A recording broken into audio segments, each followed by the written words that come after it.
Hello, friends, and welcome back to Stories About Entitled People. We start our video with another fight between neighbors over property. But before we begin, don't forget to subscribe to our channel if you're new here and turn on notifications so you don't miss a new video every single day. Here we go.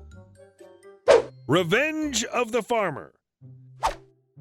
Apparently, my grandfather was an absolute legend.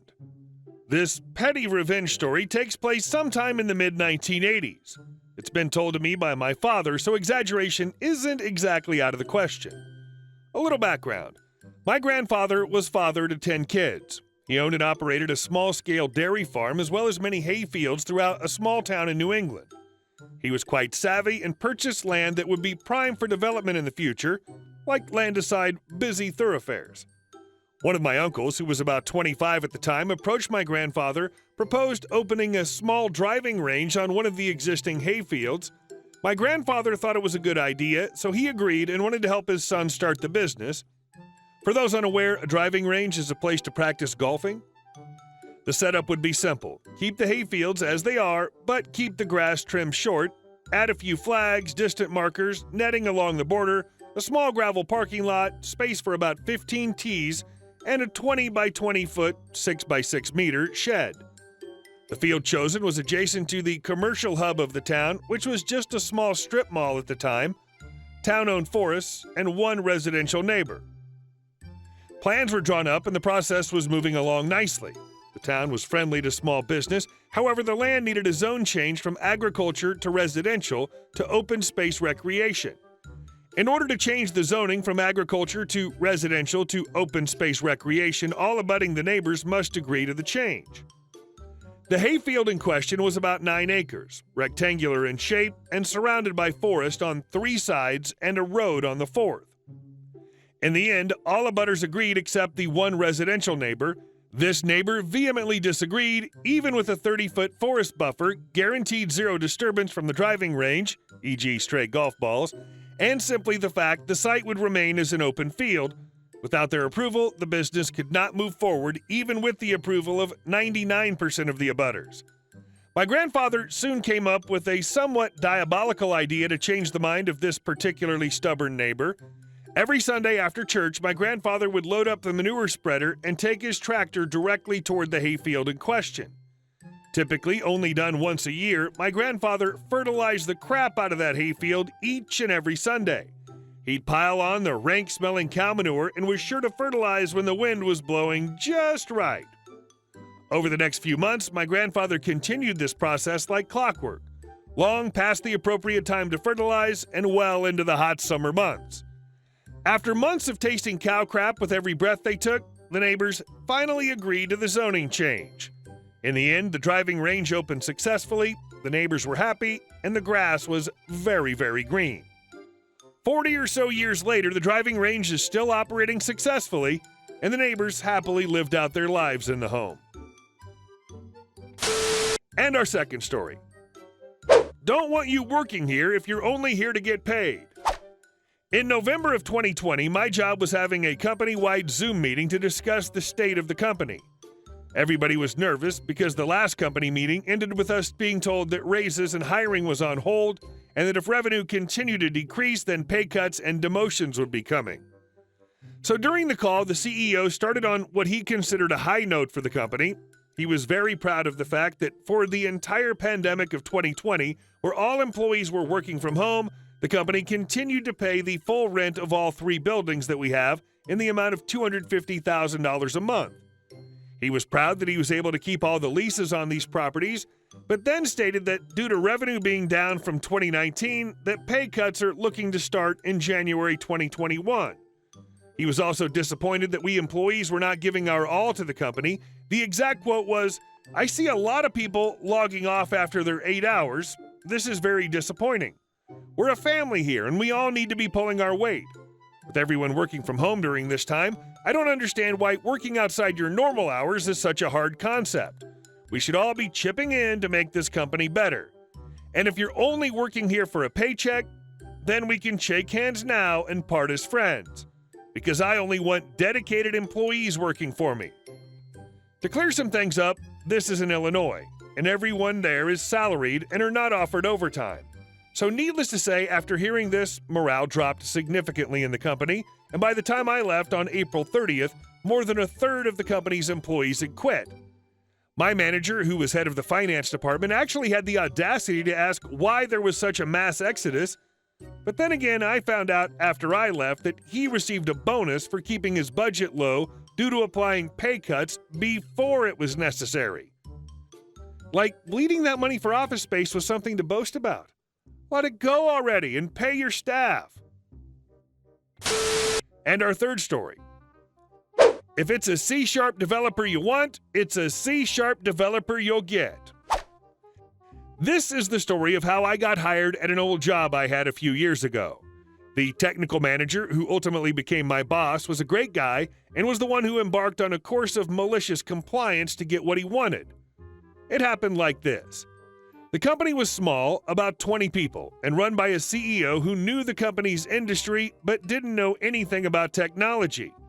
What she knew was that she had a team of 5 developers and 1 technical manager, and that the company's code was written in the programming language called C#.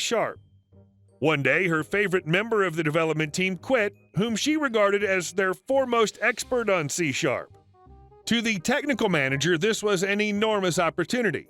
He had 4 other developers who knew C#, but what he was missing was an expert in database design and administration. The company processed a huge volume of data, and he knew enough about databases to know that theirs were a mess. The same data had to be recorded in multiple places and was always getting out of sync. Operations that should have taken a few seconds would run for minutes, etc. He didn't want to replace the departed employee with another developer. He wanted a database expert, but the CEO wouldn't hear of it. Somehow, he got a description of the person he actually wanted into the hands of a recruiter who found me. I had over 10 years of experience in database development and administration at that point, but had never touched a line of C# code in my life. The technical manager had a skills assessment he was giving to all the candidates for the job, which was 100% database questions. There was a huge, bold-faced warning at the top, which I found extremely odd, stating, "These questions are extremely difficult. It's unlikely you'll be able to answer them all. You may not be able to answer any. Do not feel any pressure to attempt questions you find too difficult, as these results are not related to the position." I was told I had 20 minutes to work on it. Well, I finished it in about 2 to 3 minutes. The questions were all actually very easy. I walked back into the office of the technical manager to ask if I was missing something and what this was all about. He gave me the shh gesture and motioned me back into the conference room. Then he explained. His office was adjacent to the CEO's office, so he couldn't talk in there. The warning was something he'd been forced to put on the test after a recruiter, who apparently had initially been just as confused as I was, had called the CEO to ask why they were giving a database assessment for a C# position. He'd had to play it off to the CEO as, well, wouldn't it be good to know if we happen to find a C# developer who's comfortable with databases too? He explained all the backstory described above. Then we talked for about 30 minutes about databases. C# didn't come up. The job sounded really interesting and would be a chance for me to make an enormous positive difference. In the end, he said, "Okay, you're perfect. I'm going to recommend you for the position, but first you have to talk to the CEO. Remember, when you talk to her, you're a C# expert. Got it?" I was worried, but I thought, worst case, I get caught and don't get the job. Best case, I can really help this company. Into the CEO's office I went. After an exchange of pleasantries, she said, "So, what would you say is your number 1 technical strength?" I made a thoughtful face and said, "Well, it's hard to say. I have skills in a lot of different areas, but if I have to pick one, I'd say probably C# programming." Her face lit up. "Ah, fantastic," she said. "That's exactly what we're looking for." We talked for a few more minutes about salary requirements and start dates. I said I could start in 2 weeks, and at the end she offered me the job. That night, I stopped on the way home and bought a book about C#. I think it was literally called something like Learn C# in 14 Days. By the time I started 2 weeks later, I knew enough C# to do my job. As the technical manager had said, there was an enormous amount of database redesign to do, so the C# programming was maybe 10 to 20% of my time. I was able to get those database jobs down from minutes to seconds like they should have been, And the CEO was so impressed, she never even questioned my background. I continued to learn C# on the job, and no one ever found out I hadn't been a C# expert all along. That's a great story, but there's no chance I'd take that job if the management is this messed up. And our last story. Gets a free house renovation, but wants to choose how it's renovated. My parents are Catholic, and my dad's part of a Catholic organization called the Knights of Columbus, where, to my understanding, men go around and help out the community. They also have money raised and saved where they can repair and restore things for people in need. My mom recently told me of a lady from church who was begging for a house renovation. Her husband died, she had 2 sons at home she was taking care of, and the house was falling apart. My dad urged the Knights not to support this, as she'd been separated from her husband for a while. Not divorced, though. Her sons are actually deadbeats in their mid to late 20s with no job and not in school, and her house was not really in bad condition. Most of the parishioners were aware of this, but the Knights accepted to renovate her home anyway. When they began the renovation, my dad stated that she began making demands on what type of material she wanted for the flooring, what type of cabinetry and countertops she wanted for the kitchen and the restrooms. They reminded her that they had a limited budget and could only use the more affordable materials. She was difficult throughout the process, making demands, even threats to report them to the diocese or local Catholic headquarters if they didn't do things the way she wanted. She eventually pissed them off enough to where they dropped everything and left the renovations unfinished.